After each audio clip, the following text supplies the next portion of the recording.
나를 구원하소서라는 제목으로 같이 말씀을 나누겠습니다. 인생에 대해서 우리가 많은 비유를 하는데 그 중에는 항해, 배를 운항하는 것과 같은 것 비유도 하기도 합니다. 바다가 잔잔하기도 하고 느닷없이 폭풍이 치고 또 폭풍이 널치는 것 같아도 또 잔잔해지고 또 어디 목적지를 찾아갈 때 안내하는 길잡이가 있어야 되겠지요. 별을 보든지 해안가를 보든지 그런 것들 때문에 인생에 많이 비유를 합니다. 오늘 본문의 내용은 이 짧은 항해지만 이 항해 속에서 일어나는 사건을 통해서 우리가 교훈을 얻도록 하겠습니다. 오늘 이 배의 풍랑을 만난 배에 예수님께서 걸어오신 이 사건 바로 전에 있었던 사건은 오병이어 기적입니다. 오병이도 엄청난 기적이지요. 물고기 2마리와 보리떡 5개로 5천 명을 먹인 그 놀라운 사건이 있었습니다. 사람들이 이제 난리가 났겠지요. 그래서 빨리 이제 흩어 보내야 되는 상황이에요. 흩어 보내고 제자들을 이제 출발지에서 건너편 바다로 건너편 지역으로 보냈습니다. 예수님께서 보내시고 예수님은 산에 올라가셔서 기도를 하신 그런 내용입니다. 갈릴리 바다가 상당히 큰데 이 아래 위로 남북으로는 한 21km 정도, 동서로는 한 13km 정도 이렇게 되는 그 규모 호수지만 워낙 크니까 이제 바다라는 이름을 사용을 했던 것입니다. 자, 여기서 방향은 어디냐면 우리 시계를 놓고 보면 7시에서 약 1시 방향쯤으로 예상이 돼요. 도착지는 확실하고 1시 방향으로, 출발지는 정확하게 나와 있지 않은데 한 7시쯤으로 예상을 하면 이제 가로질러서 가는 거예요. 그러면 길이가 약 한 13km 정도 예상이 되는데 어느 정도냐면 우리 교회에서 출발을 하면 서면 로타리까지를 갔다가 오는 거리입니다. 그 거리를 노를 져서 가니까 상당하지요. 자, 그런데 이 오늘 예수님께서 여기에 찾아오신 풍랑 가운데 예수님께서 찾아오신 시간이 몇 시쯤이냐면은 새벽 3시에서 6시 사이쯤이에요. 그러니까 제일 빨리 잡아가지고 새벽 3시쯤이라 보는 거예요. 그러면 출발할 때는 언제냐? 저녁입니다. 저녁이면은 6시나 7시쯤 되겠죠. 그럼 몇 시간 동안 배를 젓은 거냐면 거의 9시간 이상을 배를 젓고 있었던 거예요. 바다 가운데서. 밤새도록. 보통 사건이 아니겠죠. 역풍을, 성경에 보니까 역풍을 만났다 그랬어요. 이 정도 거리면 예상하기를 보통 그냥 일반적으로 노를 저어가면은 한 2시간에서 3시간 정도 하면은 지나갈 수 있는 거리입니다. 크게 바람이 불지 않으면. 그런데 역풍이 불었어요. 역풍 불었다 그러면 우리는 막 역풍 불었나 보다 하지만 배를 몰고 가는 사람들에게 역풍이라는 것은 어마어마합니다. 왜냐하면 물 위에 배가 이렇게 모양이 떠 있잖아요. 그 바람이 불면 이 배가 그대로 바람을 받습니다. 도시에 없어도 배 자체가 바람을 받아요.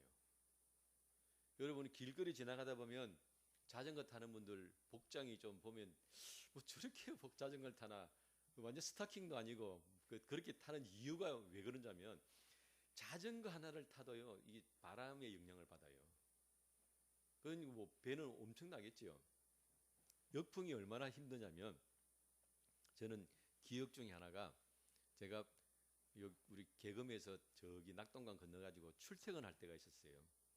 그때 자전거를 타고 갔거든요. 그 낙동강변을 따라서 이제 가는데 아침에 가면 역풍이에요. 바람이 그렇더라고. 저녁에 퇴근해서 오면 또 역풍이라. 둘 중에 하나만 역풍이면 좀 낫겠는데 이게 기온차가 바뀌니까 계속 역풍을 맞고 가는 거예요. 이야, 어마어마하게 힘들더라고요. 역풍의 그 위력은 저는 압니다. 그러니까 제자들이 배를 노를 져서 가는데 바람이 불면 파도가 칩니다. 그러니까 배가 울렁거리죠. 노를 져도 일단 노가 안 나가요. 물을 저을 수가 없으니까. 거기다 바람이 떠밀렸어요. 거의 중간 지점에서 밤새도록 노를 젓고 심지어는 목숨의 위험까지도 그런 곤란한 상황 속에 놓여 있었다는 것을 우리가 돌아볼 수 있습니다. 이 제자들이 배를 저어 갔을 때 밤새도록이라 그랬죠. 파선의 위험, 그리고 끝이 안 보인다는 거예요. 끝이 중요한 사실은. 왜냐하면 이제 중간쯤 왔으니까 한 6시 출발했으면 7시쯤 됐을 거고, 좀 더 뭐 늦게 잡아도 한 8시간, 한 2시간 정도 운행해서 8시까지는 문제없이 왔어요. 그때부터 바람이 불기 시작했는데 멈추지를 않는다. 어부들이니까 그 갈릴리 바다는 그 베드로나 이 요한 다 이쪽은 자기 삶의 터전이란 말이에요. 잘 안단 말이에요. 그런데 밤새도록 바람이 그치질 않는 거예요. 터널이 끝이 없는. 내가 터널 속에 들어왔는데 도대체 이 터널이 언제 끝나나 싶은 그런 절박한 상황 속에 놓여 있던 것을 우리가 돌아봅니다. 자, 그런데 이 사실을 예수님께서 아셨다고 돼 있어요. 아셨다. 언제 아셨는가? 예수님께서도 밤새 기도하셨습니다. 그리고 이 사실을 인지하셨을 때는 새벽 한 2시나 늦어도 빨라도 1시나 2시 정도는 예수님도 인지를 하신 거예요. 그때까지 예수님도 계속 기도하고 계셨다는 것을 우리가 돌아볼 수 있지요. 사람들을 다 보내놓고 난 다음에 거의 6시간 이상을 산에서 기도하고 계셨습니다. 그럼 어떻게 예수님도 아셨는가? 그 바다에 풍랑이 부니까 그 산 위에도 풍랑이 불어서 예수님께서 아실 수도 있고, 또는 기도하는 가운데 제자들이 어떻는가 하는 가운데 환상으로 보고 이제 아실 수도 있는 상황입니다. 자, 그런데 알았다고 해서 문제는 구할 길이 없는 거예요. 우리 사람으로 치면 내가 바다 그 호수 한가운데 캄캄한 밤 속에 내가 떠 있으면 내가 고난 가운데 있는지 어려운 가운데 있는지 아무도 알지 못합니다. 내가 지금 어떤 상황인지 알 수 있는 사람이 없어요. 어떤 사람이 깊은 산 속에 들어가서 조난을 당하고 또는 바다에 빠져서 허우적거리고 있을 때 알면 구하지요. 모르니까 조난을 당하고 목숨을 잃는 것입니다. 나는 곤란한 가운데 빠져 있고 어려운 가운데 있는데 내 어려움을 아무도 모른다는 사실이에요. 그리고 지금 상황은 설사 알았다 해도 구할 방법이 없습니다. 여러분, 아무리 사람이 풍랑 속에서 빠지고 있다 해도 그것을 구하러 가는 사람이 더 위험하니까 못 보내는 거죠. 알지만 구할 길이 없어요. 헬리콥터가 있다 해도 띄울 수가 없습니다. 더 위험하니까. 자, 바로 이것이 우리가 직면한 인간의 한계라는 것입니다. 인간의 한계는 이처럼 알지도 못하는 경우도 있고 알아도 내가 구할 수 없는 그런 막막한 상황 속에 놓여 있을 수 있다는 것입니다. 자, 그런데 그 가운데 예수님께서 걸어서 오셨어요.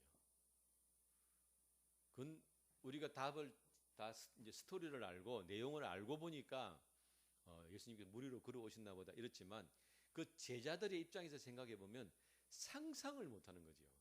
어떻게 걸어서 여기까지 오셔가지고 우리를 구원하시겠나, 이런 상상을 못하는 겁니다.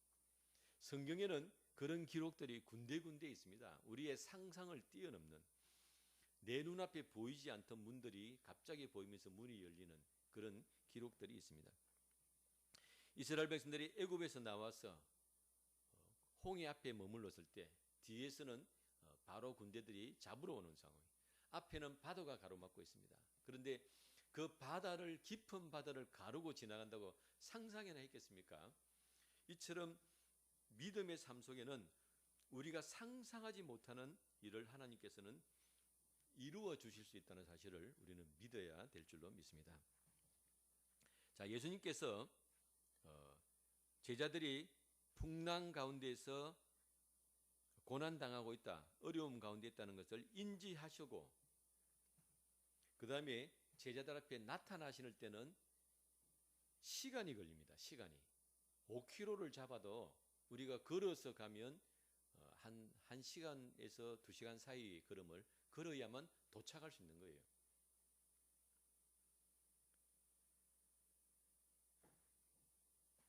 또 우리가 여기서 돌아볼 수 있는 것은 제자들도 절망 가운데 빠져 있지만 구원의 손길이 다가오고 있다는 겁니다. 이미 예수님은 1시간 전에 출발을 했어요. 내가 지금 고통 가운데 아무도 나를 도와주지 않는다고 생각하고 있지만 사실은 예수님은 출발을 하신 겁니다. 그러니까 내 눈앞에 보이지 않는다고 해서 이게 없는 것이 아니다. 나는 지금 고통 가운데 아무도 나를 도와주지 않는 것처럼 그렇게 생각하고 있지만 이미 예수님 어떻게 했다고요? 출발하셨다. 자, 이 사건의 특징이 있습니다. 예수님이 물 위로 걸으셨다는 사건의 특징은 첫 번째로 많은 사람들이, 예수님을 믿지 않는 사람들도 절대로 안 믿는 내용 중에 1번이에요. 사람이 어떻게 물 위를 걸을 수 있냐. 이건 있을 수가 없는 이야기다. 이건 신화다, 신화.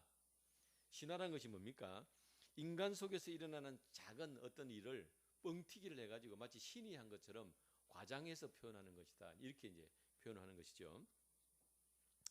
그런데 성경에 많은 기적들이 기록되어 있는데 성경의 기적의 특징이 있어요. 성경에서 기적을 묘사를 할 때는 그 기적이 초점이 아닙니다. 소설을 쓴다든지 신화를 만든다든지 하면은 뭔가 이렇게 보여줘야 되잖아요. 야, 나 이런 대단한 존재야. 나 이런 사람이야. 나 이런 능력자야. 내가 헤라클레스야. 뭐 이러면 그러면 기적을 강조를 합니다. 그가 얼마나 힘이 셌는지, 뭐 번개를 어떻게 던졌는지 이렇게 기적을 강조해서 그의 우월함을 나타내도록 그게 초점이에요. 그런데 성경에서 기적이 나타난 것을 자세히 보면 기적이 초점이 아닙니다. 기적은 그 상황에서 문제를 해결하기 위해서 나온 수단에 불과한 것이에요. 하나님, 예수님이 어떤 분인가를 알려주는 것 도구지 예수님이 초점이지 기적은 초점이 아닙니다. 우리가 자세히 보면 굉장히 정갈하게 기록이 되어 있어요. 예수님이 물 위로 걸었으면 얼마나 궁금하겠습니까? 도대체 어떻게 걸었을까? 절대로 그런 내용들을 세세하게 기록해 놓지 않습니다. 물 위에 떠 있느냐, 발이 물에 좀 잠겼나 안 잠겼나 뭐 이런 거 우리 궁금하잖아요. 그런데 진짜로 그냥 물은 그냥 출렁일 뿐이고 예수님은 공중에서 떠서 걸어오신 건지 아니면 물을 밟고 걸어오신 건지 우리는 궁금해요. 그런데 성경은 그런 데 관심 두지 않습니다. 그리고 또 하나가 뭐냐면 예수님께서 순간이동으로 나타나지 않으셨다는 게 마법. 그래서 뭐 이게 영화나 소설이나 이런 데서 뭐 마법 부리는 거 있잖아요. 마법. 전부 거짓말이에요. 그렇게 하나님이 역사하시는 경우는 그렇게 마법처럼 뭐 여자 마법사가 뭐 막대기 하나 들고 샹 돌리면 뭐 사람이 뒤로 변하고 그런 식의 황당무계한 것이 아니래요. 예수님이 제자들을 구하러 오시려면은 그냥 갑자기 순간이동 해가지고 나타나시면 되지요. 근데 어떻게 했습니까? 그 풍랑이 이는 폭우 속에서 출발을 하세요. 바닷가에서. 출발을 해서 한 걸음 한 걸음 걸어서 오십니다. 그러니까 기적이 2개를 겹쳐서 내시는 것이 아니고 기적은 하나만 하셨어요. 물 위를 걸은 기적만 하나를 하셨어요. 우리 같으면 그 정도 능력이 있는 분 같으면 그냥 비도 안 맞고 그냥 비를 싹 거치든지 그렇게 해서 딱 모든 걸 평안하게 만들어 놓고 짱 나타나실 것 같은데 그러지 않으셨어요. 예수님이 출발하실 때부터 폭풍이 있었고 비가 있었고 그 풍랑 가운데 예수님께서 걸어서 오시면 저는 생각에 예수님도 비바람을 맞았을 것 같아요. 예수님이라고 해서 물 위를 걷는다고 해가지고 뭐 방수가 되고 그냥 뭐 우산이 저절로 다 옆에 만들어지고 이렇지 않고 예수님도 그 폭풍우 속에서 비바람을 맞으면서 주님도 걸어서 오셨을 거라고 저는 생각을 합니다. 왜냐하면 사람이니까. 물 위로 걷는 건 하나님의 능력으로 오시지만 그분 자체는 지금 사람으로 오시기 때문에 비바람을 맞고 오시는 거예요. 그래서 우리는 예수님께서 우리를 구원하셨다. 그 신기한 기적이다. 그것만 생각하지만 예수님이 거기서 출발하셔서 1시간, 2시간을 걸어서 오시는 그 과정 무엇 때문에요?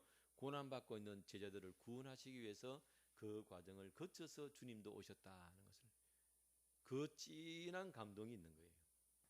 주님이라고 해서 그냥 손가락 하나 던지고 말 한마디 하면 그냥 사람들이 벌떡벌떡 일어나고 꼭 그렇지만은 않다. 우리를 구원하시기 위해서 어떤 희생과 어떤 고난과 아픔을 주님도 함께 감수하시면서 오셨는가를 돌아볼 수 있습니다.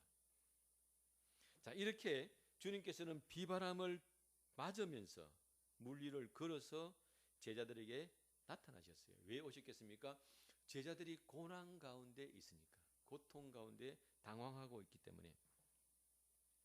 자, 그런데 밤중에 뭐가 새카만 게 나타나니 얼마나 놀라겠어. 제자들은 당연히 유령이라고 하겠지요. 야, 우리가 이제 죽을 때가 다 됐나 보다, 헛것이 보인다 이러면서 다 놀랬겠지요. 그러니까 예수님께서 즉시 이르시되 안심하라, 나니 두려워하지 말라 하셨어요. 소곤소곤 했겠습니까? 폭풍우가 치니까 그냥 소리는 안 들릴 거 아니에요. 얼마나 큰 소리로 외쳤겠습니까? 즉시 이르시되, 즉시라는 것은 뭐냐면 제자들의 마음이 두려워, 안 그래도 지금 낙심되어 있고 지쳐 있고 피곤한데 거기다 유령인 줄 알고 더 놀라고 아픈 것을 한시라도 주님이 우리가 고난당하기를 원치 않으시는 거예요. 내가 잠깐이라도 잘 모르고 속아서 무지하여서 이 고난 가운데 있는 것을 주님은 원치 않으십니다. 그래서 즉시 일러서 안심하라 그랬어요. 그랬더니 이 사건이 복음서 세 군데 기록되어 있는데 마태복음에만 기록이 되어 있어요. 마가도 기록을 안 했습니다. 마가는 베드로의 제자이기 때문에 거의 베드로의 기록이라고 우리가 보면 되는데 자기 이야기가 뺐어요. 그런데 이제 마태는 중요한 사건이니까 기록을 해놨습니다. 베드로가 이르되 주여, 만일 주님이시던 나를 명하사 물 위로 오라 하소서. 그러니까 이제 베드로도 예수님이라고 하긴 하는데 이거 상식적으로 말이 안 되잖아요. 예수님 분명히 사람이신데 어떻게 물 위로 걸어오시지? 근데 예수님이라 말을 하시니까, 그래서 만일 주님이시거든 나를 명하사 물 위로 오라 하소서. 정말 주님인지 아닌지 더 알고 싶기도 하고, 이 황당한 가운데서도 뭔가 검증을 하고 싶은 거죠. 그런데 여러분, 이 베드로도 얼마나 대단하냐면 잔잔한 물 위에 발을 내딛는 게 아닙니다. 우리 배 타고 가다가 한번 상상을 해보세요. 그 바다에 내가 내 발을 딛는 게 그 쉬운 일인가? 근데 우리가 보는 바다는 잔잔한 바다예요. 그런데 지금 베드로가 있는 바다는 풍랑이 있는 바다입니다. 지금까지 내가 두려워 떨던 바다예요. 그 바다에 발을 내딛는 건 보통 믿음이라기보다는 그때는 이미 마음이나 정신이 지금 사실은 제정신이 아니겠지요. 그런데 믿음하고 결부돼 가지고 외쳤습니다. 예수님께서 오라 하셨어요. 오라. 오라 하시니 베드로도 물 위를 걸었다 그랬습니다. 자, 베드로가 어떻게 물 위를 걸었느냐? 예수님의 말씀 때문에 걸었어요. 말씀. 예수님께서 말씀을 하시면 그 말씀이 생명이고 능력입니다. 나중에 요한이 요한복음서를 기록할 때 보니까 예수님께서 천지 만물을 창조하실 때 실질적으로 그 창조를 하신 분이시구나. 예수님께서 무엇으로? 말씀으로 창조했다는 거예요. 말씀으로 어떻게 천지를 창조하지? 우리는 그렇게 생각하잖아요. 그런데 오늘날 과학기술이 발달하고 보니까 세상이 컴퓨터 안에서는 다 프로그램이라는 게 다 말이거든요. 말. 다 언어잖아요. 언어. 프로그램으로 컴퓨터 안에서는 다 만들 수가 있고, 이 세상도 우리는 뭐 나무 따로 물 따로 다 그런 줄 알았더니 전부 숫자예요. 숫자. 원자 하나 전자 하나면 수소. 그 원자가 다른 원자 아닙니다. 이 똑같아요. 우리가 바둑을 두면 바둑 알이 다 똑같은 바둑 알이잖아요. 장기는 알 자체가 다르지만 똑같은 바둑 알인데 놓는 위치에 따라 대마를 잡기도 하고 그냥 뭐 의미 없이 놓기도 하고 같은 바둑 알이듯이 원자나 전자는 똑같습니다. 산소의 원자가 다르고 또 수소의 원자가 다른 게 아니에요. 똑같은 원자와 똑같은 전자입니다. 얘들이 하나가 1대1로 결합되어 있으면 그 수소가 되고, 두 개면은 헬륨. 그까지 제가 압니다. 그 다음에는 잘 몰라요. 헬륨까지는 제가 압니다. 자, 이렇게 보니까 숫자예요. 숫자를 가지고 다 배열을 하면 만들어진다는 거예요. 만들어진다. 그래서 말씀으로 천지 만물을 창조하셨다는 것이 황당한 이야기가 아니고, 오늘날 과학기술이 발달하고 보니까 이렇게 하나님께서, 주님께서 만드셨구나. 그래서 예수님의 말씀에는 그 천지를 창조하시는 창조의 능력과 살리는 생명과 이게 다 들어있는 겁니다. 그래서 이제 우리가 상상으로 그림을 그려보면, 예수님이 지금 앞에 계시고 이제 배 밖에 있는 거죠. 바다 위에. 베드로는 배 위에 있어요.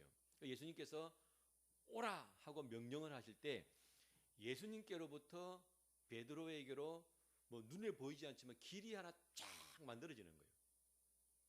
밑에 뭐 유리 깔듯이. 그 사이에 길이 만들어지는 겁니다. 그러니까 베드로가 걸어서 오는 거예요. 베드로가 예수님 말씀을 믿고 걸을 때는 그 밑에 있는 바닥의 길이 실물입니다. 실물. 그런데 베드로가 이제 예수님을 바라보다가 이제 현실을 바라봐야 될 거 아니에요. 현실을 보니까 뭡니까? 출렁이는 파도와 깊은 바다가 눈에 보이는 거예요. 눈앞에. 그게 내 현실이에요. 내가 서 있는 현실. 그러니까 육체가 본능적으로 두려워합니다.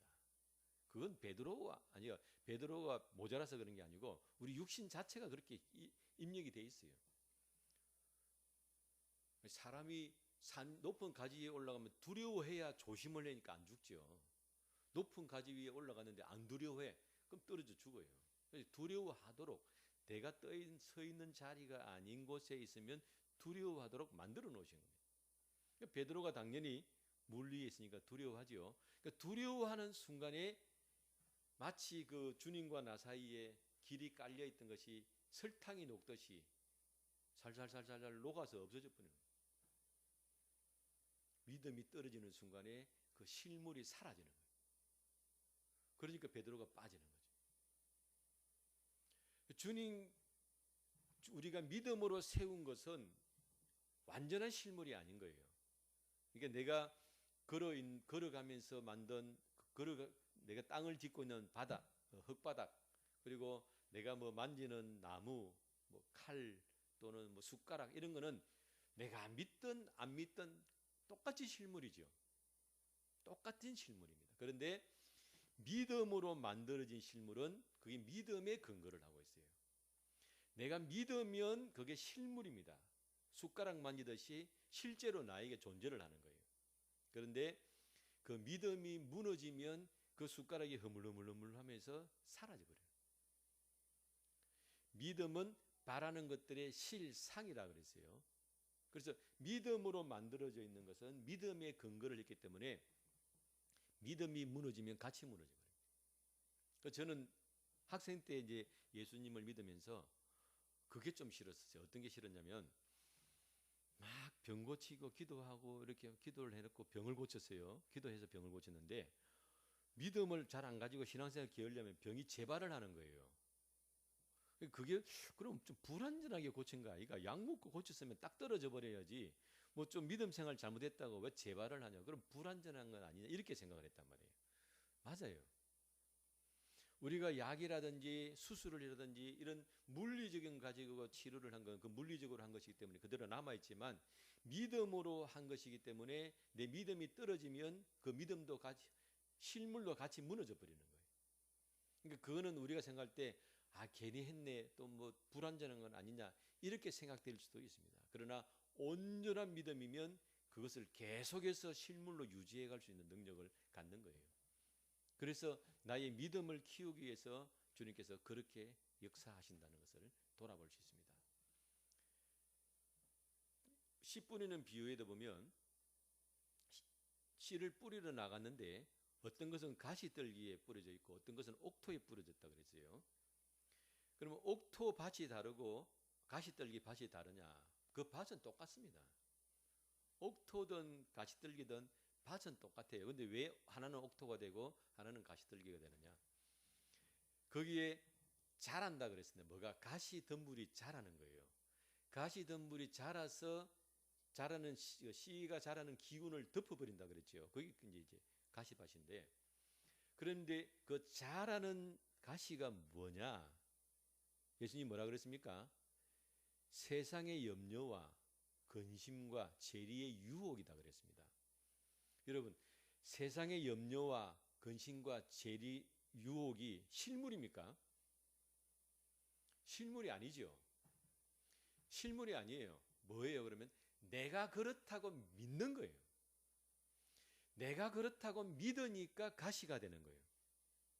그러면 우리가 하나님의 말씀으로 내가 믿으면 그것이 능력이 되고 생명이 되는 겁니다. 그래서 사람은 특징이 뭐냐면 믿음이라는 영적인 존재이기 때문에 믿음이라는 영역이 하나가 있어요.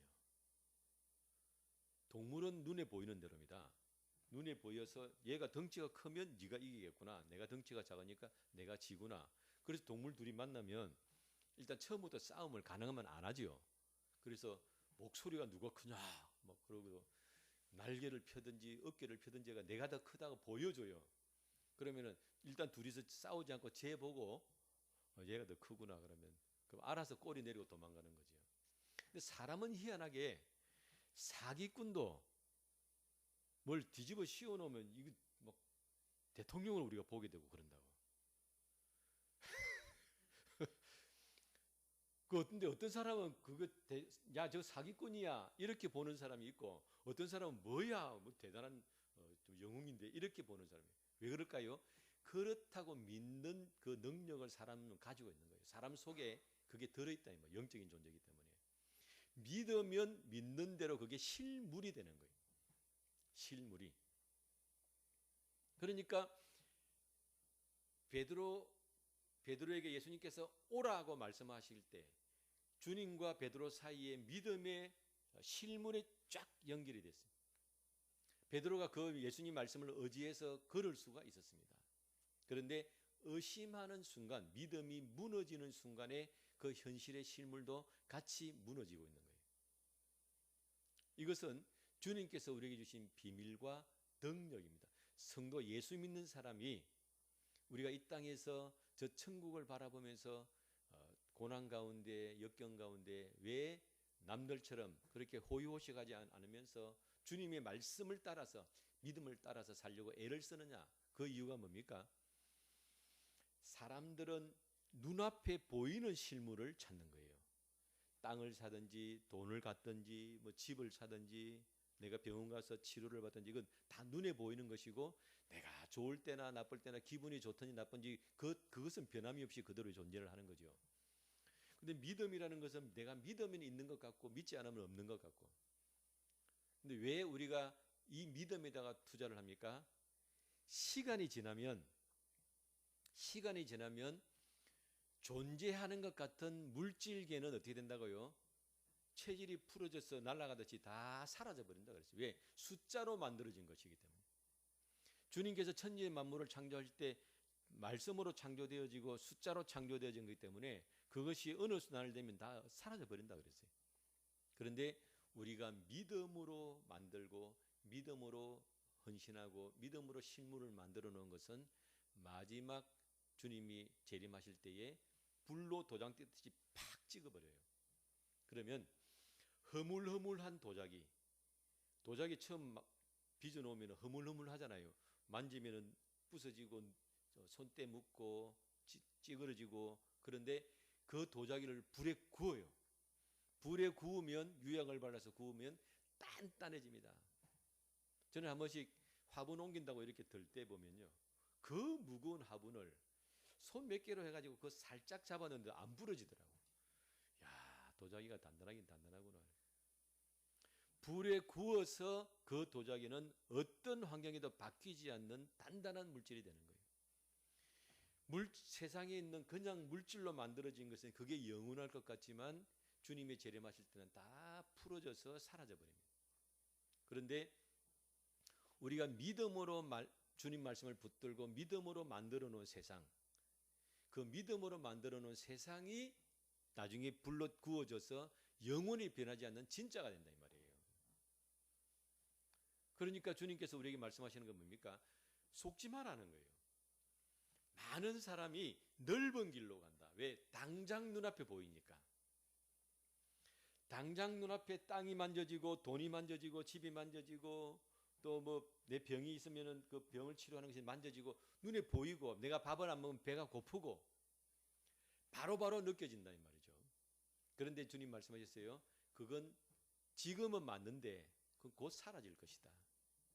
그러나 너희가 믿음으로 보고 내 말을 따라서 만들어 놓은 영의 세계가 영원한 것이다. 천지 만물을 창조하실 때는 하나님께서 일방적으로 창조하셔서 우리가 태어났지만 새롭게 우리가 새 예루살렘, 새 하늘과 새 땅에는 우리도 믿음으로 같이 만들어야 되는 거예요. 동참해서 같이 만드는 것입니다. 그 베드로가 의심을 하니까 빠져드는 거예요. 주님께서 즉시 손을 내밀었다 그랬습니다. 그건 무슨 말씀이세요? 빠질 줄 알았다는 거예요? 몰랐다는 거예요? 당연히 빠지지. 준비하고 있는 거예요. 우리가 애들 처음에 이제 들어 누워 있다가 돌 되면 걷기 시작하잖아요. 그러면 어느 부모가 야 우리 애 걷는다 그러고 니 걸으라고 가만히 있는 부모가 어디 있습니까? 뒤뚱뒤뚱 걸어도 언제든지 자빠질 줄 알고 딱 준비하고 옆에 손 벌려놓고 있다가 넘어지면 바로 잡을 준비를 해놓고 걷는 거지. 베드로도 빠질 줄 주님이 아시고 딱 준비하고 있다가 즉시 붙잡았다 그랬어요. 그리고 믿음이 적은 자여 왜 의심하느냐. 이건 너무나 당연한 일인 사실은. 그럼 책망이 아니에요. 책망이 아니고 뭡니까? 격려입니다. 격려. 어느 누구나 사도 바울을 모세 아니라 모세 할아버지도 갖다 놔봤지. 거기서 안 빠지는가? 다 빠지지. 주님께서 이걸 경험을 통해서 이제 바라볼 수 없는 가운데서도 주님을 바라보도록 격려하시는 거예요. 아, 우리가 믿음으로 살아야 되는구나. 그것을 주님께서 격려하셨다는 것을 우리가 돌아볼 수 있습니다.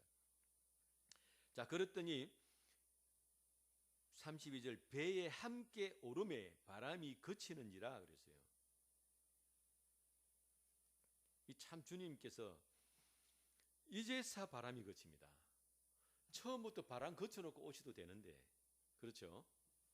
그 모든 과정에 주님께서 비바람을 다 맞으시고 그리고 베드로 그 과정 다 거치시고 배에 딱 오르시니 바람이 쫙 그쳤어요. 왜 그렇겠습니까? 이제 제자들도 마음을 놓아야 될 거 아닙니까? 마음을 놓아야 거기에 믿음이 들어가는 거예요. 내 삶이 고달프고 힘들고 어려우면 믿음 들어가기가 참 어려워요. 이게 어느 정도 나도 좀 여유가 있고 숨 쉴 공간도 있고 사람이라는 게 그렇습니다. 어느 정도 여유가 조금 완전히 지금 내가 절박한 가운데 코너에 몰려 있는데 거기다 대고 믿어라 그러면 사실은 쉽지가 않아요. 숨 쉴 구멍이 좀 있어야 됩니다. 그 바람이 그치니까 이 제자들이 얼마나 마음이 놓이겠습니까? 그 나온 반응이 뭡니까? 예수께 절하며 이르되 진실로 하나님의 아들이로소이다 그랬어요.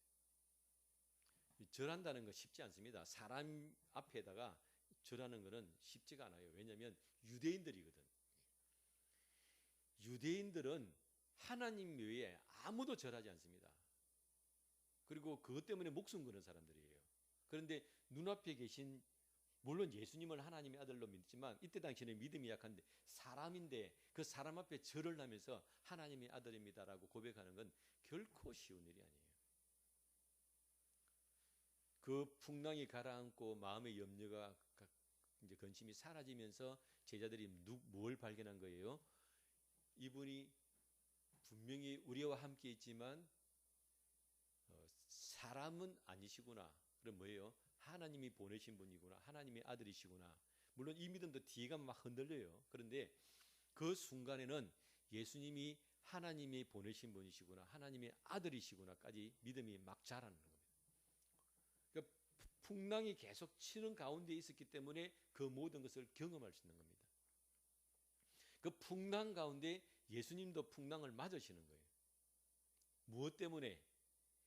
제자들이 믿음을 갖도록, 제자들이 믿음이 자라서 예수님이 누군 줄 알고 그 믿음의 세계를 이룰 수 있도록 주님께서 같이 고난을 받으시면서 그 일을 이루신 것을 우리가 돌아볼 수 있습니다.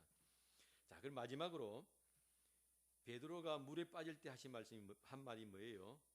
주여 나를 구원하소서 그랬어요. 얼마나 베드로가 놀랬겠습니까?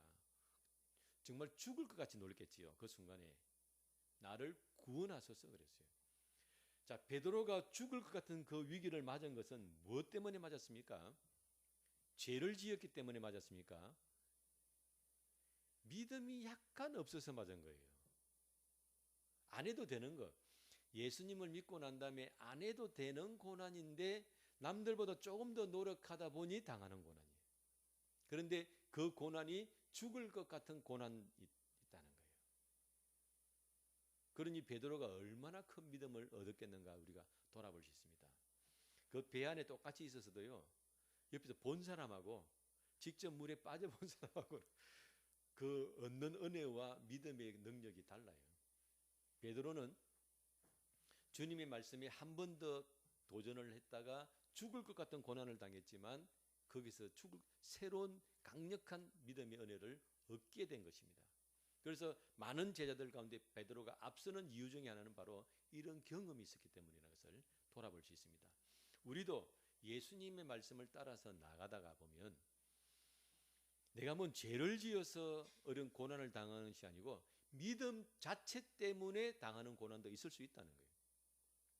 그러나 그런 고난 가운데서도 두려워하지 말고 베드로가 본능적으로 누구를 찾았습니까? 주여 나를 도우소서 라고 베드로가 본능적으로 외쳤듯이 우리가 예수님을 믿다가 그 믿음 때문에 죽을 것 같은 고난을 당할 수도 있다는 거예요. 그럴 때도 우리는 어떻게 해요? 주여 나를 도우소서라고 외쳐서 주님의 도움으로 믿음이 한 단계 놀라운 성장을 이루는 그런 귀한 경험들이 되시기를 주님의 이름으로 축원합니다. 예, 기도하겠습니다. 거룩하신 아버지 하나님, 귀한 은혜에 감사합니다. 제자들이 고난을 당하고 있을 때에 주님께서 그들을 구원하시기 위하여 친히 비바람을 맞으면서 물 위로 걸어오셔서 또 제자들을 사랑 가운데 안심시키시면서 그들에게 믿음을 보여주신 놀라운 오늘 이 사건을 통하여 우리도 믿음의 실상을 만들기를 기도하며 주님께서 말씀하신 그 믿음의 세계에 우리도 동참하기를 기도합니다. 의심하여 그것을 무너뜨리는 것이 아니고 주의 말씀을 붙들어서 참 실상을 만들 수 있는 은혜와 능력 가운데 나아가는 저희가 될 수 있도록 인도하여 주옵소서. 예수님 이름으로 기도드리옵나이다. 아멘.